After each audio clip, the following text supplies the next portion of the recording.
Hello, folks. Welcome to your security newsroom.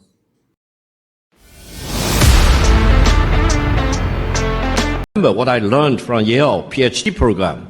Between nuclear power states, you never fight a war. Because if you fight a war, you will have MAD, mutually assured destruction. China and the United States eventually will need to live in peace. Whatever problems they have, they need to resolve them in peace, in negotiation, in diplomacy. That's why, if you have not watched the Victory Day parade in Beijing on September the 3rd, one of the weapons China demonstrated is a missile with all the warheads. We call it 61 because it can contain 60 nuclear warheads plus one hydrogen bomb.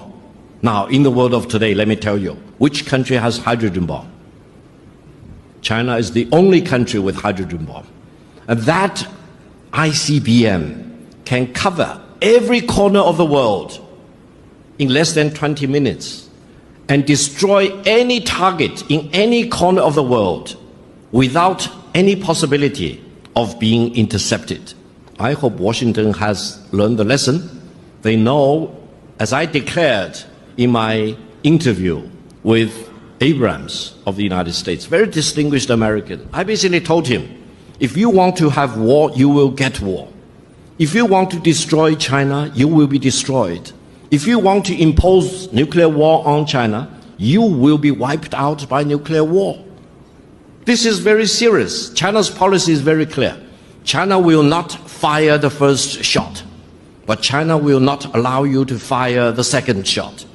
That's why, while I'm pained to see the confrontation between China and the Philippines in the South China Sea, I also feel blessed that they are only using water cannons against each other. Make no mistake, China has more lethal things than water cannons. But I hope we will only use water cannon and we will not escalate and we will never use real ammunition between China and the Philippines. Now, Mr. Abrams also challenged me, saying that China's military buildup is a challenge, a threat to our neighboring countries. I told him point blank, no country in China's neighborhood is a match against China in terms of military power. China's military buildup is a matchup against only one country, that is the United States. China will never allow the United States to launch a war against China, conventional or nuclear, without suffering devastating consequences. Now, I mention this with one purpose.